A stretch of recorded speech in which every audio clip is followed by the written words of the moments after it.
Pendant 20 ans, j'ai été pasteur dans le sud de la France, et puis il y a 6 ans, je suis passé du pastorat au mentorat. C'est-à-dire que maintenant le Seigneur nous utilise avec Katia pour surtout accompagner les gens qui implantent des groupes de disciples ou des églises. Donc on est plus pasteur d'église, mais pasteur de pasteur en fait. Voilà, ça c'est notre travail. C'est comme ça qu'on a rencontré Denis et Jocelyne, développé une amitié, et puis on a vu ils portaient en eux une vision comme un bébé. Vous savez, une vision c'est comme un bébé.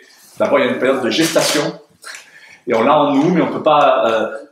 La vision, c'est vivant, mais on n'a pas donné naissance encore. Voyez. Et donc on a accompagné Denis et Jocelyne dans ces moments-là, et puis on a fait la connaissance de Philippe et Nana, de Xavier et Antoinette, et de tout le reste de l'équipe, Valérie, et vous aujourd'hui. Et c'est une joie de voir donc à la fois la naissance de Tyrannus et la naissance d'Étincelle. Et vous savez donc essentiel. C'est pourquoi? Parce que je vais à l'église Étincelle juste après. C'est pour ça. Qui est à Nice. Et ce que je voulais vous dire, c'est que on a eu entre-temps, on a eu le Covid, et le Covid a changé le monde. Il y a énormément de gens. J'ai lisé un article, plus de 100 000 Français qui ont des postes importants. On rêve, on travaille toute une vie pour avoir ces postes-là. En ce moment-là, démissionnent. Parce qu'ils disent, mais oui, j'ai un super boulot, mais j'ai pas de sens à ma vie. C'est pas les chrétiens. Hein. Je cherche à avoir du sens à ma vie. Et ma vie n'a pas de sens. Et beaucoup de gens, vous voyez, il y a eu un avant et un après Covid. Et il y a eu un avant après Covid aussi au niveau de l'Église. Vous savez, l'Église, elle a évolué. La Bible nous dit que Dieu la restaure de gloire en gloire. Donc nous sommes dans un processus. L'Église, c'est pas une photo. L'image que tu as, l'image que j'ai, c'est une photographie. Vous voyez? Et une photographie, ça prend une image réelle de ce que nous sommes. Si vous voyez les photos de Greg il y a 30 ans et les photos aujourd'hui, c'est pas pareil. C'est la même personne. Hein. Mais physiquement, mais aussi au niveau de mon expérience, de mon vécu, j'ai changé. Pourquoi? Parce que c'est pas, je vais pas de gloire en gloire, mais c'est le processus, vous voyez, sur terre de la vieillesse. Mais en ce qui concerne l'Église, la Bible nous dit que Dieu la restaure de gloire en gloire. Quand on voit l'histoire de l'Église jusqu'à aujourd'hui, on s'aperçoit qu'effectivement ça a été le cas. Hein. Il y a eu donc en 1900 le réveil d'Azusa Street où les chrétiens ne parlaient pas en langue hein, à cette époque-là. Puis là, le Seigneur a amené une nouvelle Pentecôte et ça a restauré l'Église. Et puis il y a eu donc le ministère de la louange qui a commencé aussi à l'époque on chantait des vieux chants avec des recueils. Et puis vous voyez la manière avec laquelle on vit l'Église a changé. Et il ne faut pas qu'on soit dans une photographie, même si c'est nostalgique. Ah oui, c'était moi. Mais j'ai changé. Je ne m'habille pas aujourd'hui comme je m'habillais quand j'avais 14 ans, que j'allais au collège. Déjà parce que je ne rentre plus dans mes vêtements, et aussi parce que ça serait ridicule. Pas adapté, ou aussi pour une soirée déguisement. Et vous voyez, pour l'église, oh non, c'est ridicule, c'est inadapté. Mais on habille parfois l'église, on a une image de l'église qui n'a pas évolué avec l'église, c'est un corps. Vous voyez, et on doit vivre l'église telle que Jésus souhaite qu'on la vive aujourd'hui. Il est le même hier, aujourd'hui, éternellement. Et vous voyez, il y a des choses qui doivent évoluer. Et pendant la période de Covid, l'Église dans le monde, on est en relation avec pas mal d'organisations qui sont dans le monde très connues, très impliquées dans l'implantation de l'Église et la multiplication des disciples. Et tout le monde dit, mais l'Église, on ne va plus vivre l'Église de la même manière. Pendant le confinement, j'ai un pasteur très connu hein, en France qui m'a dit, Greg, je ne peux pas recommencer comme avant. Je ne peux plus. Les 2 mois de pause, on dit, mais viens. Il dit, mais je veux servir Dieu, mais je ne peux pas aller, bonjour, bienvenue, et puis resservir la même soupe. Il dit, je ne peux pas, Greg. Après ces 2 mois de pause, il y a eu des révélations, et je sens que Jésus veut faire différemment, et qu'il veut que l'Église demeure, mais sous une forme différente. Et vous savez, il y a ce texte dans Matthieu 28, où Jésus nous dit, allez, faites des nations des disciples. C'est comme si vous disiez à vous, allez, le petit groupe que vous êtes là, faites de Saint-Étienne des disciples. Alors, on sait on connaît la Bible par cœur, hein. On sait qu'on a cet appel, on sait que Jésus nous demande de faire ça, mais on ne sait pas comment le faire. On est bien gêné. Là, concrètement, vous voyez, là, mais, oh là là, il faut qu'on fasse de tout ça, là. Tous ces gens qui ont des cultures différentes, des partis politiques différents, qui supportent des équipes de foot différentes, qui sont de nationalités différentes, tous ces gens-là, il faut qu'on en fasse des disciples. Ok, Seigneur, mais comment? Vous voyez, on veut le faire parce que ça serait tellement beau, n'est-ce pas? Tout Saint-Étienne, disciple de Jésus. Ça serait beau, hein? Alors, on y aspire, on sait que Dieu peut le faire, parce qu'il a fait de nous un disciple. Et on était loin de lui, hein. Il a réussi à faire de nous un disciple. Il a réussi à ce qu'on soit là aujourd'hui, un dimanche, aussi ensoleillé. C'est pour vous prouver la consécration qu'on a et l'amour qu'on a pour lui, hein. S'enfermer quelques heures ici. Parce qu'il a fait de nous un disciple. Il y a quelques années, quand on était chrétien, non chrétien, jamais on serait venu ici. Mais vous voyez, le fait d'être un disciple fait qu'on a soif, on veut progresser, on veut apprendre. Donc, il l'a fait pour nous, il peut le faire pour d'autres. Mais on se dit, mince, comment concrètement on peut voir un mouvement de multiplication de disciples à Saint-Étienne? Nous, on est prêts, hein, on veut bien le voir, on n'est pas contre. Ah non, surtout pas. On veut que ça se passe, mais on est bien embêté. On ne sait pas trop comment le faire. Alors, pour passer le temps, on se rencontre, on prie, on passe du moment ensemble, en attendant que le Seigneur nous montre et qu'il réalise cette promesse. Allez, faites des nations les disciples. Il n'a pas dit faites des individus. C'est quelque chose de national. On peut avoir un impact national, on peut avoir un impact sur une ville, sur une région, sur un département. Une autre chose qu'il a dit qui est dérangeante, il a dit vous êtes la lumière du monde. Moi j'allais dire non, c'est toi la lumière du monde. Moi c'est Greg. Et donc Jésus non, mais maintenant que je vis en vous, maintenant vous êtes nés de nouveau, je suis désolé de te l'apprendre, mais il y a un décalage. Jésus nous dit, tu es la lumière du monde. Du monde. Waouh. Et on peut se sentir comme Gédéon. Vous savez, quand Dieu dit, vaillant héros, et lui il dit là, il fait ça.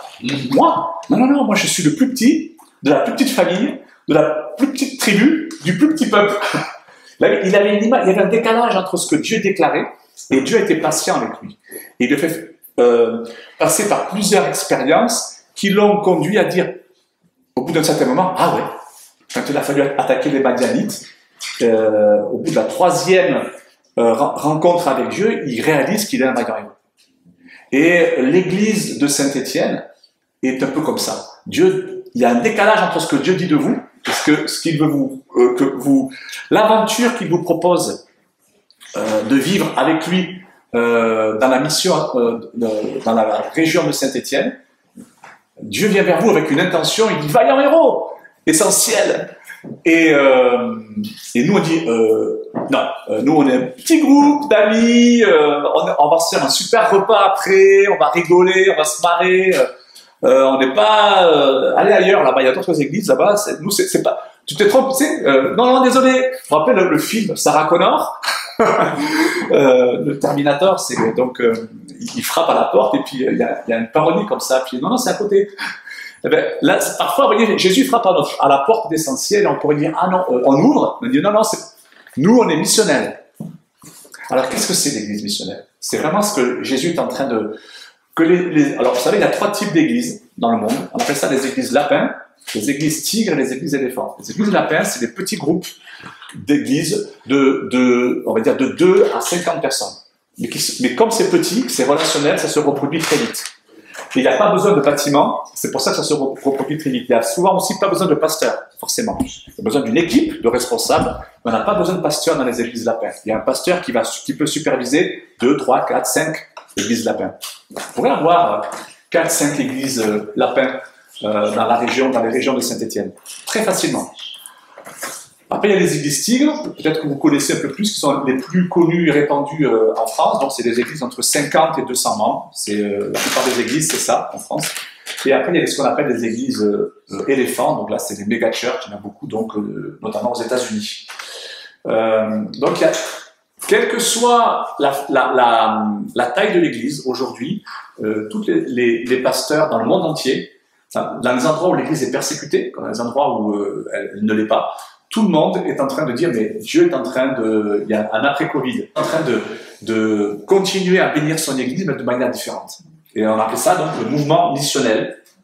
C'est revenir vers les paroles de Jésus. Vous êtes la lumière du monde.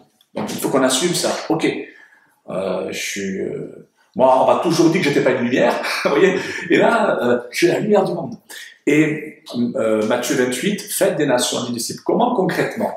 Et c'est ce qu'on va voir aujourd'hui. Je vais vous donner, c'est pas simplement un message de Greg, c'est juste la réalité. Les 7 caractéristiques d'une église missionnaire, d'une église en mission. La différence entre une église missionnaire et une église missionnelle, c'est quoi? Une église missionnaire, vous allez tous mettre de l'argent dans le pot là, et on va soutenir quelqu'un qui est en mission dans un pays étranger au loin de Saint-Étienne. Missionnel, on met de l'argent dans le pot, toujours, sauf que c'est pour nous, c'est nous. C'est nous qui allons dire, ok, quel quartier, quelle catégorie de personnes, quelle activité je vais pouvoir, de manière hebdomadaire, je vais consacrer un créneau chaque semaine à la mission ici. Et je le fais avec mes amis. Parce que on est appelé à faire de Saint-Étienne des disciples. Ça, c'est donc l'église missionnaire. Alors, une chose qui a vraiment changé dans l'église missionnelle, c'est la place où l'on exerce le ministère. Avant, la place où on exerçait le ministère, c'était dans l'église. Et donc, tout se passait à l'église. On devait amener les gens à l'église s'ils voulaient entendre parler de Dieu, s'ils voulaient... le ministère, c'était à l'église. Si nous-mêmes, on voulait servir Dieu, c'était à l'église. Dans l'église missionnelle, dans le mouvement missionnel, on ne se contente pas seulement d'exercer le ministère dans l'église, mais dans toutes les sphères où les membres de l'église passent la majeure partie de leur temps. Vous voyez, nous on est là, vivement dimanche, 1h30, que je puisse exercer le ministère. Je dis non, ça c'est le rassemblement de l'église maintenant. Ça c'est pas l'église. Hein. Le culte le dimanche, c'est pas l'église, hein. C'est le rassemblement de l'église. Ok? L'église maintenant, c'est Dieu volontairement vous a dispersé, comme il a dispersé l'église, vous savez, avec la persécution d'Étienne, c'est marrant, hein, c'est Étienne, persécution d'Étienne, et l'église est dispersée. On pourrait croire que c'est une épreuve. En fait, non, c'est une stratégie divine. Puisqu'après, c'est comme ça que l'évangile s'est répandu de partout. Parce que la place où on exerce le ministère aujourd'hui, c'est le lieu où on passe la majeure partie de notre temps, donc le quartier et l'activité professionnelle dans laquelle tu passes la majeure partie de ton temps.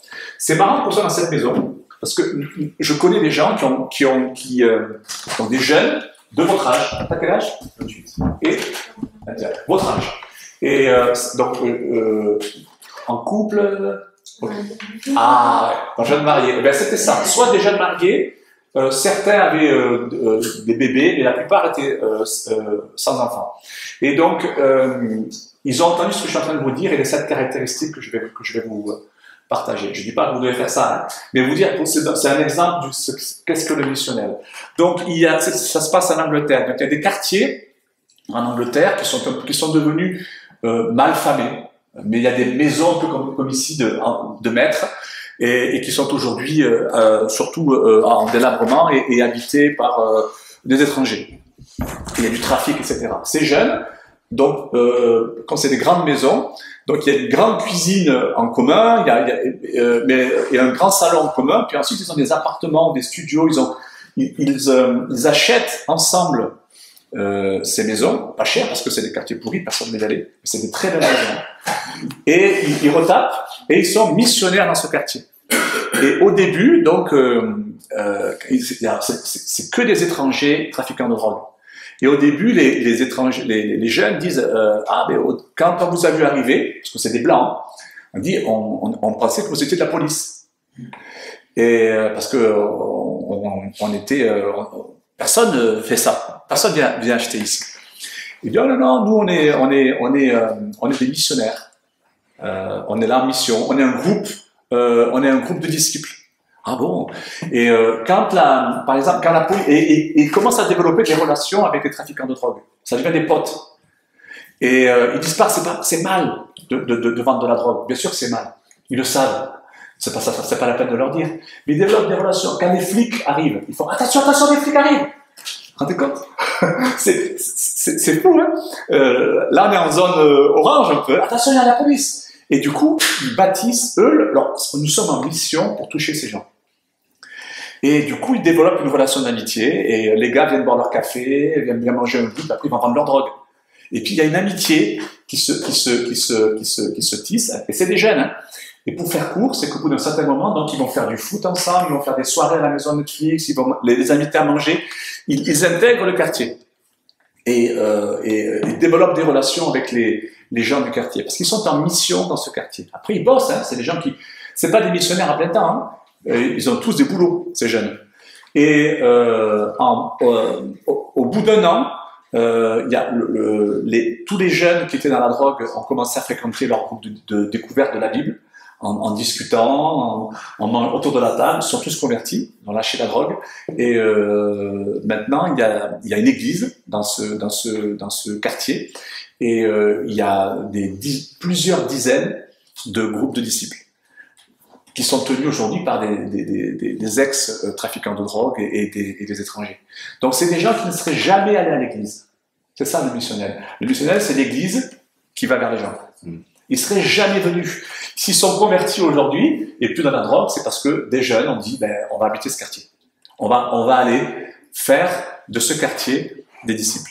Ça, c'est le missionnel. La place où on exerce le ministère a changé. Alors, voyons rapidement ces 7 caractéristiques. La première caractéristique, c'est que la mission est relationnelle. Première caractéristique de l'église missionnelle, la mission est relationnel.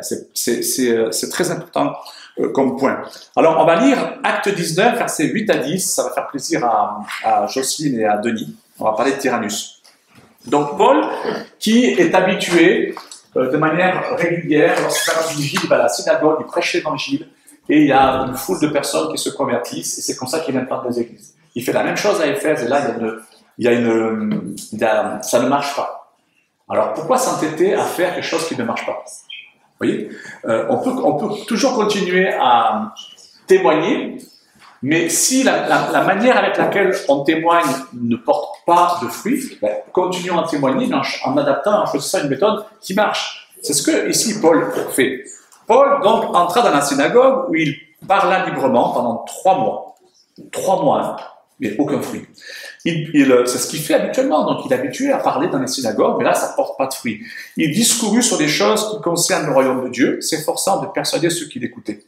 Mais comme quelques-uns restaient endurcis et incrédules, décriant devant la multitude la voix du Seigneur, alors qu'est-ce qu'il fait? Il se retira d'eux, il sépara les disciples. Êtes-vous prêts à être séparés? Pas par une division, mais par le mouvement missionnaire, l'amour pour Saint-Étienne et sa région. Paul sépare les disciples, ensuite il les enseigne chaque jour dans l'école d'un nommé Tyrannus. Cela dura 2 ans, en sorte que ceux qui habitaient l'Asie, juifs et grecs, entendirent la parole du Seigneur.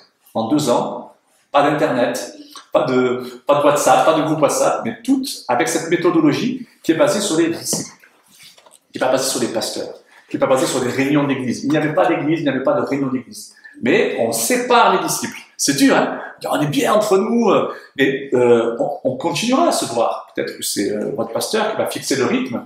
On se voit tous ensemble. Aujourd'hui, on est rassemblés. Aujourd'hui, c'est l'église rassemblée. Mais demain, lundi, commence l'église, un nouveau culte.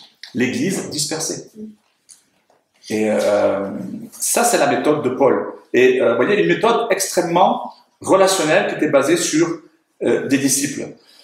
Alors, on va y penser de manière différente. Imaginez que 10 000 églises dans le monde étaient équipées pour atteindre 1000 personnes pour Christ chaque année.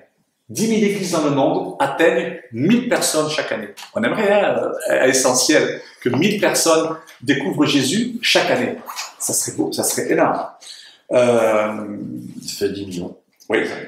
Alors, mais aussi grand que ça puisse paraître, à ce rythme, il faudrait 600 ans pour atteindre plus de 6 milliards de personnes, c'est-à-dire la population de la... Il faudrait donc 600 ans pour atteindre la population. Maintenant, l'autre modèle, la stratégie de Paul, une méthode relationnelle. On établit des relations avec les gens. Imaginez que vous conduisez une personne à Christ et que vous la formiez pendant 1 an à marcher avec Dieu, à partager l'évangile et à investir à son tour dans les autres.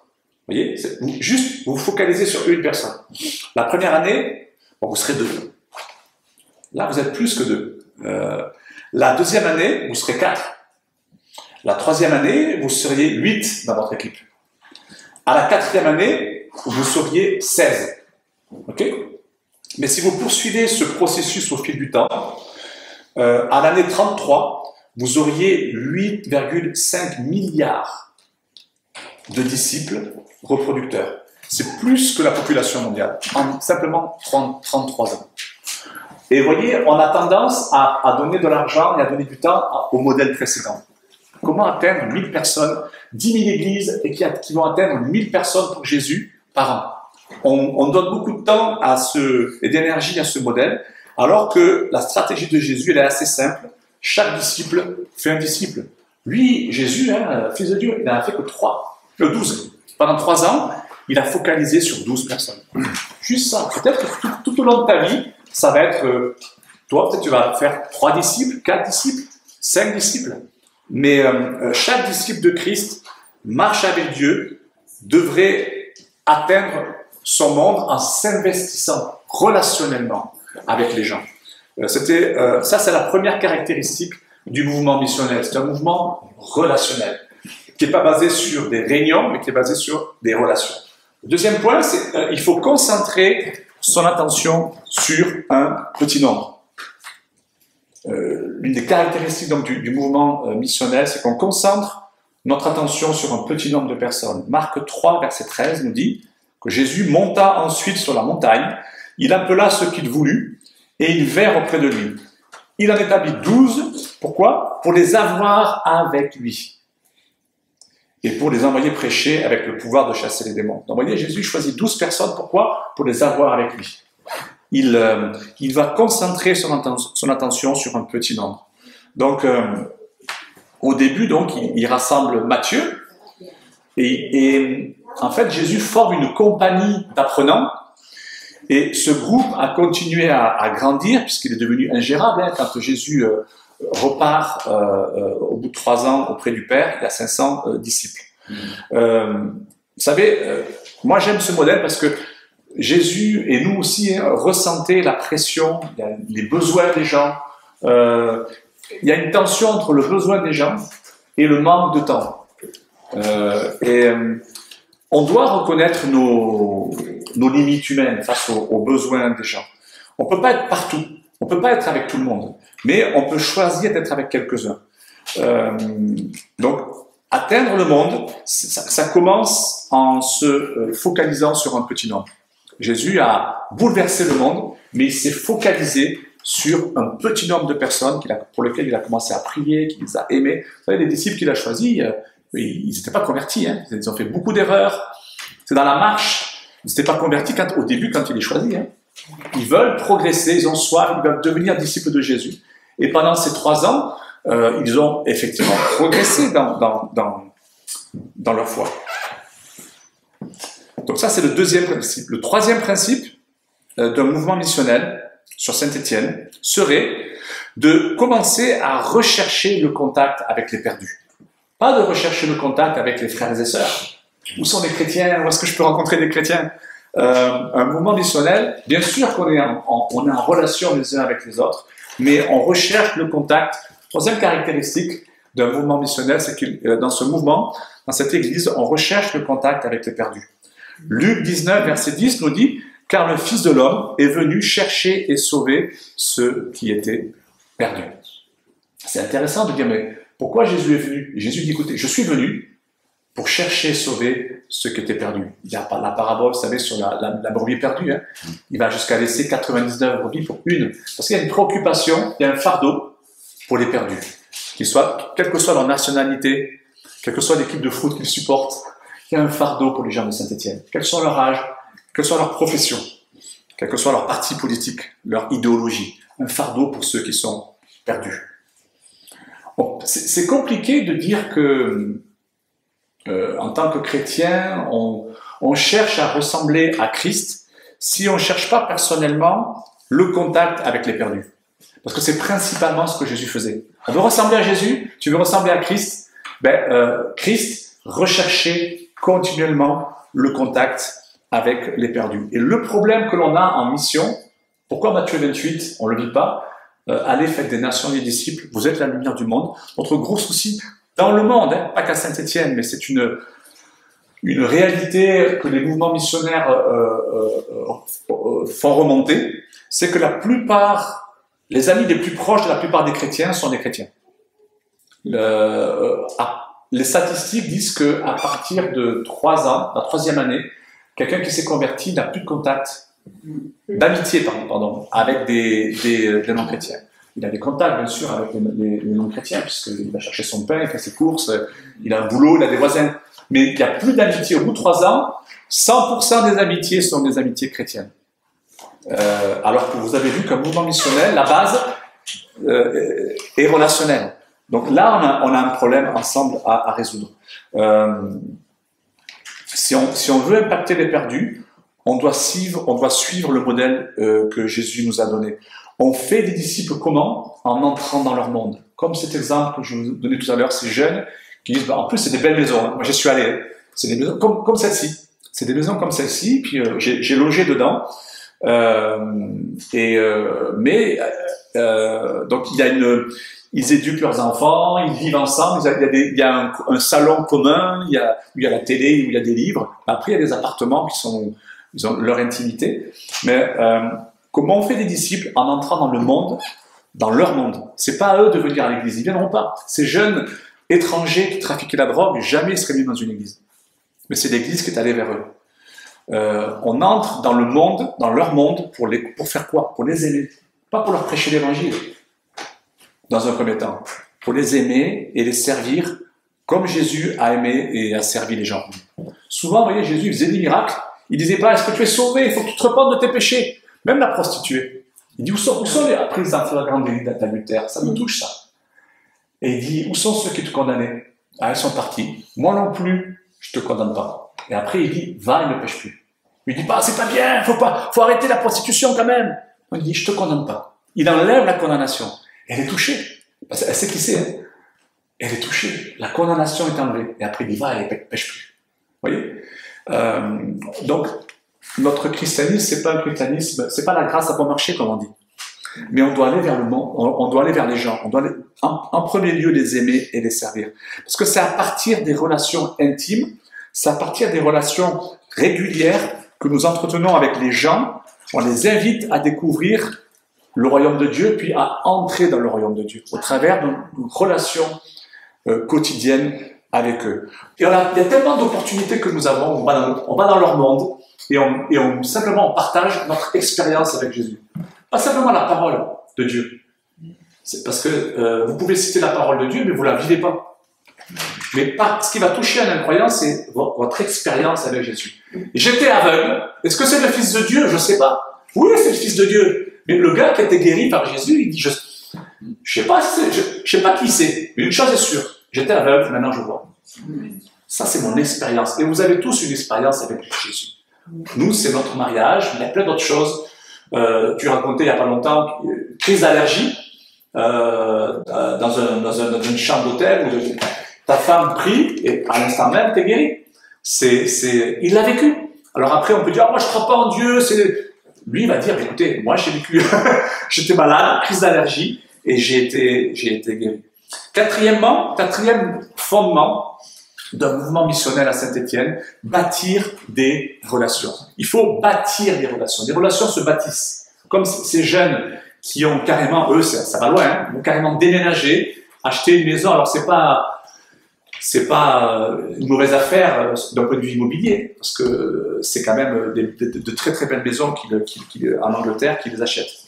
Mais après le baptême de Jésus, j'aime beaucoup cette histoire. Tu sais, Jésus se baptise, Jean 1, versets 38 à 39. Jean 1, 38, 39. J'aime beaucoup, parce que je m'imagine la scène, vous voyez. Après le baptême de Jésus, donc Jésus n'a pas de disciples. Il est seul. Hein. Et il y a 2 disciples de Jean donc c'est André et Jean, qui remarquent Jésus. Ok? Et j'aime beaucoup cette histoire. Mais imaginez la scène avec moi. Jean 1, 38, 39. Jésus se retourna, et voyant qu'ils le suivaient, il leur dit, « Que cherchez-vous » Ils font, Rabbi, ce qui signifie maître, où demeures-tu? Et Jésus, il dit pas, ça ne te regarde pas. Où demeures-tu? Où est-ce que tu vis? Ben, dis, venez. Et voyez, ils allèrent et ils virent où il demeurait, et ils restèrent auprès de lui ce jour-là. C'était environ la 10e heure. Donc Jésus vient de se baptiser. Comment il recrute? Comment il fait des disciples? Il dit, parce que ce qui me fait rire, c'est que les gars, ils sont là, vous voyez. Ils le suivent, ils remarquent. C'est quand vous remarquez des gens, ils suivent Jésus discrètement. Comme ça, ouais, on va voir où il va, on veut savoir un peu plus sur lui. Puis c'est Jésus qui fait, que cherchez-vous? On sait que quelqu'un nous suit, vous voyez. Et puis ils sont là, vous voyez, puis, où est-ce que tu demeures? Et Jésus ne dit pas, ça ne te regarde pas. Jésus dit, venez. Venez et voyez. Quelle est la stratégie? C'est simple, hein? Un mouvement de multiplication du disciple. Il y a des gens au boulot, dans votre voisinage, ils voient comment vous vivez. Ils voient que vous ne dites pas de gros mots, que vous ne mentez pas. Il y a des comportements, le rapport que l'on a les uns avec les autres. Le simple fait, hier on parlait des groupes de découverte. En ce moment, beaucoup d'églises font ça. C'est 3-4 soirées maximum, avec 3-4 apéros différents, apéro italien, apéro grec, apéro brésilien, apéro couscous par exemple, vous choisissez, et vous dites aux gens, on discute de la Bible autour de l'apéro. Et après, on regarde un film, par exemple, ou après, on va se balader. Et donc c'est très court. Et les gens ont la possibilité, les gens qui vous suivent, que cherchez-vous? Ils vont vous dire ce qu'ils cherchent, mais ils vont être interpellés par vous. La stratégie de Jésus, de recrutement, il n'a pas commencé sa mission en prêchant un message. Il n'a pas commencé sa mission en accomplissant un miracle. Il n'a pas commencé sa mission en lançant une campagne d'évangélisation. Il a simplement appelé des hommes à être ses disciples et à apprendre de lui. Venez à la maison avec moi, venez et voyez. C'est comme ça que Jésus commence son recrutement. Il y a un pasteur qui a changé son église en église missionnelle. Pourquoi? Parce que il avait remarqué 3 hommes d'affaires hyper occupés, un peu comme toi. Philippe, hein, c'est très compliqué d'avoir contact avec lui parce qu'il est tout le temps occupé. Des âgés, des trucs, etc. Et Nana, c'est la même chose. Et bien, il a remarqué 3 hommes d'affaires très occupés, mais qui malgré tout formaient des disciples. Et donc, il dit, mais malgré le fait qu'ils se levaient 1 heure plus tôt pour aller boire un café avec leurs disciples, ou alors au bar, ou alors ils se couchaient un peu plus tard, mais ils trouvaient du temps pour faire des disciples. Donc, il les amenait ensuite à l'église. Il gagnait énormément de gens à Jésus, alors qu'ils étaient, moi je suis à plein temps, pasteur, et je ne le fais pas. Je suis très très occupé par les affaires de l'église, j'ai pas de temps pour gagner des gens à Jésus. Ce pasteur disait ça. Et c'est vrai que moi, je été pasteur pendant 20 ans. C'est un boulot monstre, pasteur, parce que vous devez être bon administratif, vous devez être un thérapeute de couple, vous devez être un bon théologien, vous devez être rempli du Saint-Esprit pour faire des miracles, vous devez prophétiser, vous devez faire des visites, et gérer des équipes, gérer des conflits. Enfin, c'est beaucoup de travail. Mais le travail principal que Jésus attend de nous, c'est de faire des disciples. Donc, il est allé voir ces hommes d'affaires, il a dit, mais comment vous faites pour trouver le temps de faire des disciples? Et ces hommes lui ont répondu, mais c'est simple, pasteur, c'est simple, demandez à Dieu de vous donner une personne.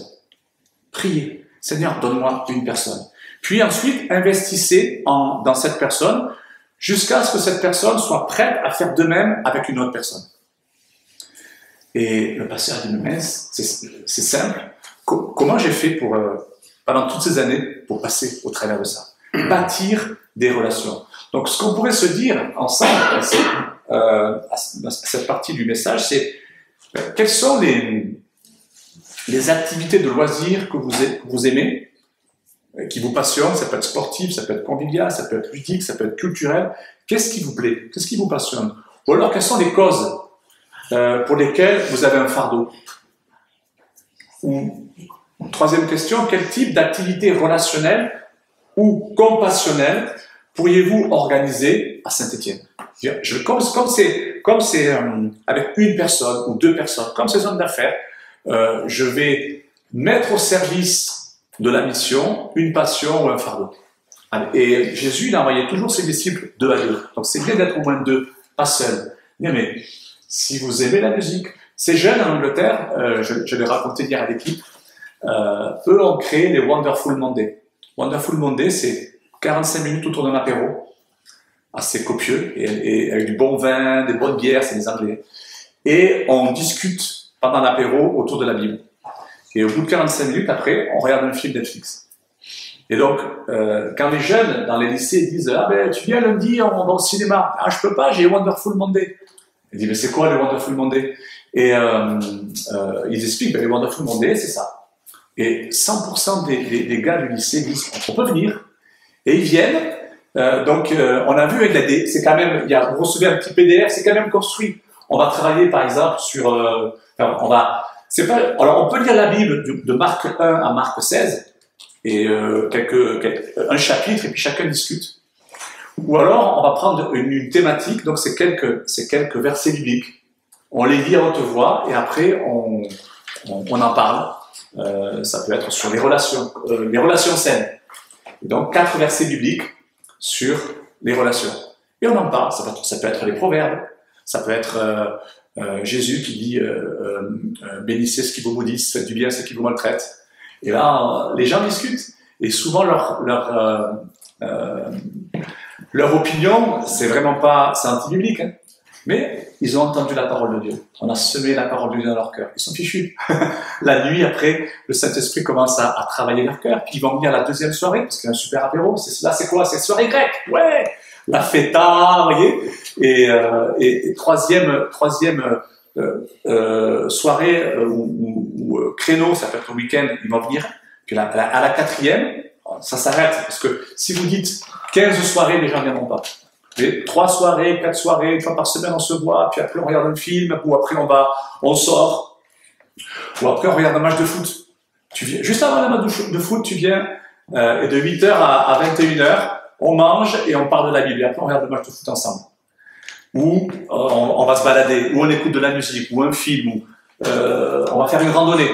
Tu viens à la maison, on mange, et après on va marcher, on va faire une randonnée. Les gens qui implantent une église, on était la semaine dernière avec Hervé chez eux, dans la région de Montélimar, de la Drôme, c'est ce qu'ils font. Ils se sont inscrits au club. Ils n'ont pas créé un club. Tu crées un club, personne ne va venir, ils ne vous connaissent pas. Mais il y a des clubs de randonnée. Bonjour.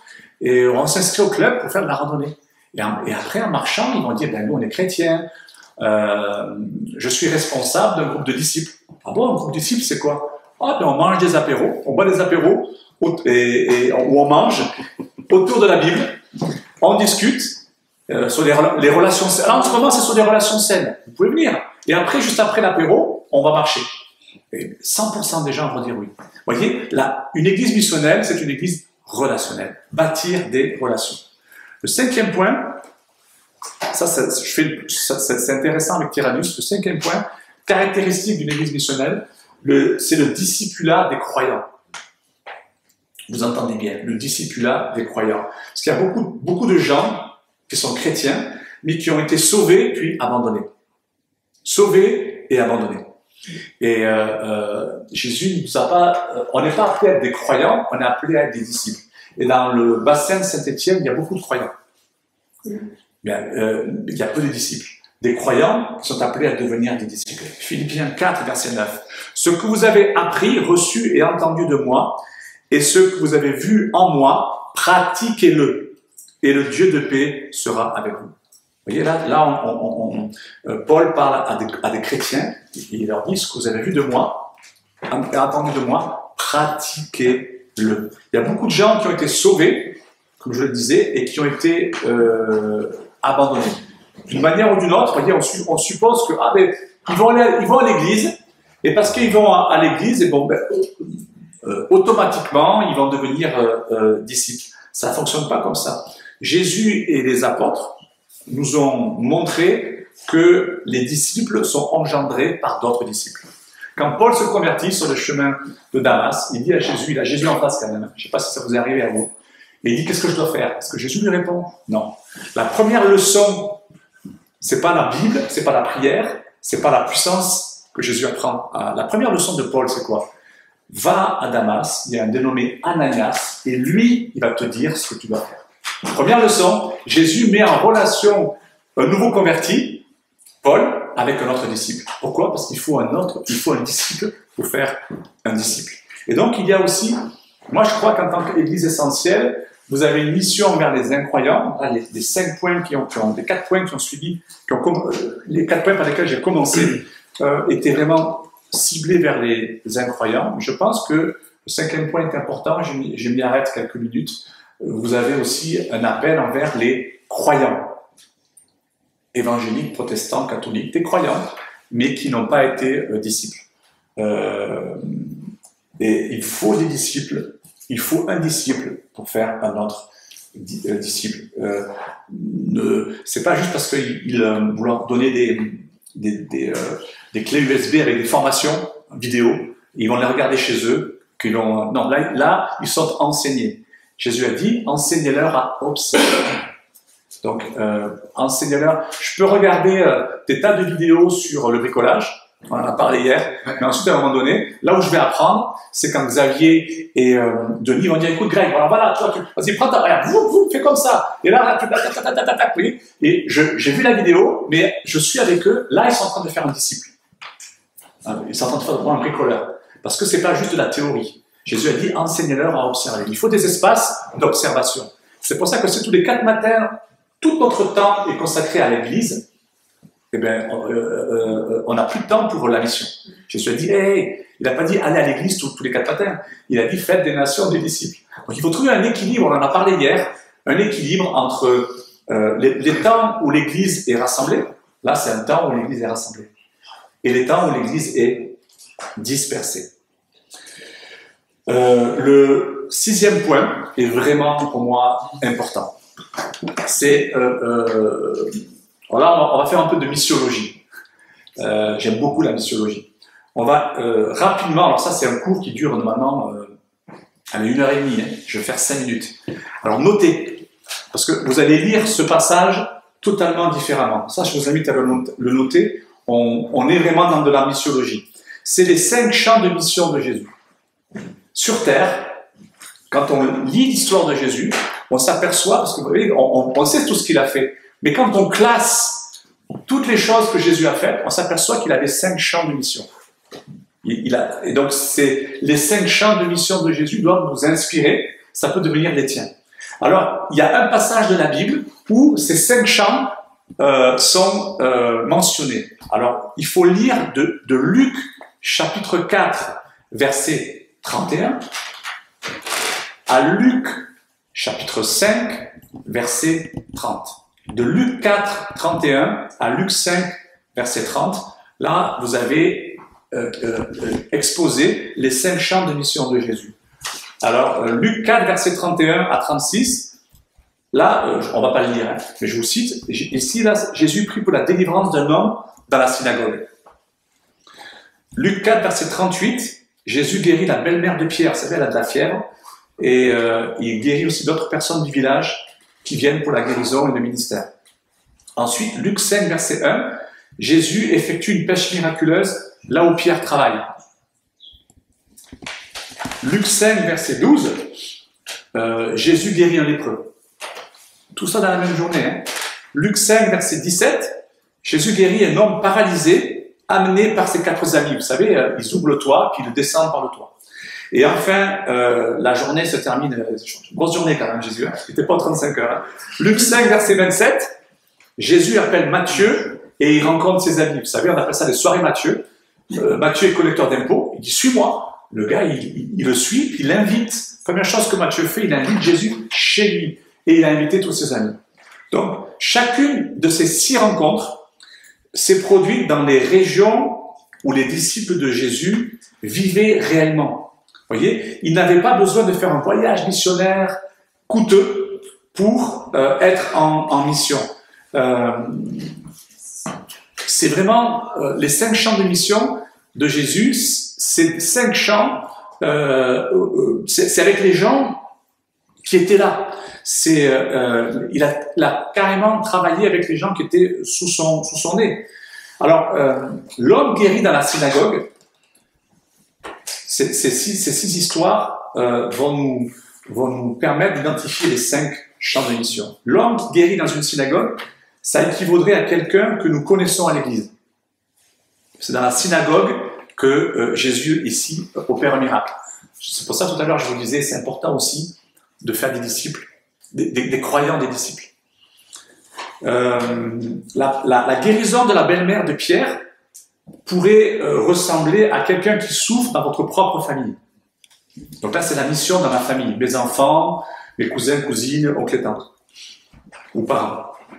3, la pêche miraculeuse avec Pierre, mais également la rencontre avec Matthieu, le collecteur d'impôts. Ça, c'est les amis qui pourraient correspondre au monde du travail, vos collègues de travail. La guérison du lépreux pourrait correspondre à des personnes marginalisées par la société. Parce que vous savez que les lépreux à l'époque, ils devaient crier « lépreux, lépreux !» C'était marginalisé, ils vivaient vraiment en dehors de la société. Et enfin, donc, le paralysé, aidé de ses amis, pourrait tout simplement représenter nos amis qui ont besoin de Jésus. Donc, en fait, les 5, je les résume. L'Église, on est en mission on peut faire des disciples. Les 5 champs de mission sont l'Église. Dans l'Église, je peux trouver, même ici, c'était, par exemple, la relation Denis et, je t'appelle Timothée maintenant, c'est fou, hein. Et Jason, mais c'est du discipulat, mais c'est une relation de disciple. C'est dans l'Église, tu fais, j'ai un savoir, mais toi tu devrais faire pareil aussi. T'as un savoir, la main du Seigneur est sur toi, tu as une expertise et il faut que tu trouves quelqu'un à qui tu vas transférer. Valérie, Xavier, Antoinette, pareil. Laurence, vous avez quelque chose qui doit être transféré à l'Église. Après, il y a la famille. Le deuxième champ de mission, c'est la famille. Le troisième, c'est la vie professionnelle. C'est pour ça que Dieu ne veut pas que vous soyez à plein temps. Il est fichu. Le fait que vous ayez un boulot, c'est génial parce que ça vous permet de toucher les gens. 4, les amis. Les amitiés donc liées à vos passions. Ça peut être le football, la danse, la musique, la bonne nourriture. Et 5, les gens marginalisés. Donc Jésus a commencé avec les endroits où il vivait et avec les personnes qu'il rencontrait. C'était dans son environnement. Ça, c'est le principe de l'Église missionnelle. Et j'ajouterai avant de terminer, retenez ça. Ça, c'est très fort dans le missionnel. Connecter avant d'enseigner. Amen. Il faut d'abord connecter. C'est ce que Jésus fait avec la Samaritaine. Donne-moi à boire. Mais vous voyez, ça se fait pas, hein, un juif qui parle à une samaritaine, et en plus, bon, elle a quand même pas de très bonne réputation, cette dame. Donc mais il connecte. Et oui, ça se fait pas, la culture dit qu'il faut pas le faire, mais lui, on n'est pas la culture de Saint-Étienne, on n'est pas la culture française, on n'est pas la culture africaine, on est la culture du royaume. Amen. On a une culture, alors, on n'est pas contre la culture dont on est originaire, mais on doit faire prévaloir la culture du royaume. Et Jésus connecte avant d'enseigner. Les gens que nous voulons impacter avec l'évangile, ils ont beaucoup plus besoin d'être écoutés que d'être enseignés. Ils n'ont pas besoin d'être enseignés. Ils ont besoin qu'on les écoute. Parler de leurs problèmes, de leurs soucis, de leurs questions. Donc on a besoin, nous, d'apprendre à rencontrer, à connecter sincèrement avec les gens avant de leur présenter l'évangile. Et enfin, le dernier point, et on va prier, 6. de la voile rouge. Il aurait pu tout à fait participer à ces apéros. Vous voyez, ou si on n'est pas apéro, on est plus cause. on va dire, mais il y a une association à Saint-Étienne, on va les aider.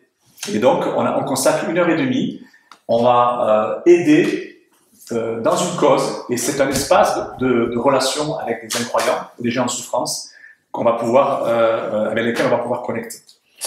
C'est le troisième environnement. Et le quatrième environnement, donc c'est l'adoration communautaire, c'est ce qu'on dit aujourd'hui. C'est le service dans l'Église qui est le corps de Christ. Donc, vous voyez, 4 environnements. Ma relation avec Dieu, j'ai 1 ou 2 personnes avec qui je suis redevable, j'ai un groupe de disciples, et j'appartiens à une église, le rassemblement de tous ces groupes de disciples se réunit de temps en temps, et pour un culte comme celui-ci, ce matin. Et les 3 choses qui font partie intégrante de chacun de ces environnements sont la relation avec Dieu, la parole de Dieu, la relation avec la parole de Dieu, et la relation avec les incroyants. Ce à quoi les 3 types de relations auxquelles nous sommes appelés en tant que chrétiens ici-bas: relation avec Dieu, relation avec la parole, relation avec les autres. Malheureusement, mais ça va changer, malheureusement, l'environnement dans lequel la plupart des chrétiens sont impliqués, c'est le service du week-end. C'est la relation avec Dieu, la relation avec la parole de Dieu. Et vous savez, le christianisme du week-end ne suffira pas à vous faire mûrir spirituellement. On ne peut pas recevoir tout ce dont Dieu a besoin de nous communiquer. On ne peut pas recevoir tout ce dont Dieu veut nous communiquer en 1h30 par semaine.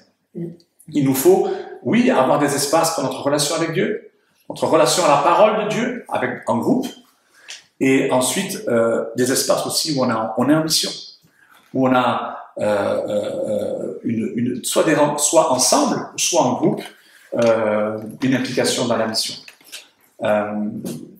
Donc, en tant qu'Église essentielle, quand je vois les différentes, on va prier maintenant, quand je vois les différentes sensibilités, onctions, et le cœur des gens ici que je découvre, je trouve que vous avez tous d'une base missionnaire. Et ne cherchons pas l'unité, ce n'est pas l'uniformité. Je pense qu'il y a une diversité au milieu de vous qu'il faut libérer. Et je vous invite on va prier maintenant, et dire, mais Seigneur, quel type, est-ce que je pourrais ouvrir un groupe missionnel, une famille spirituelle? Est-ce que je pourrais ouvrir une famille spirituelle? Et avec qui? Avec qui, dans l'essentiel, je pourrais ouvrir un groupe missionnel où il y a la relation avec Dieu, il y a la relation avec la parole de Dieu, mais on est aussi en mission dans la ville de Saint-Étienne. Alors, je nous invite à prier là-dessus.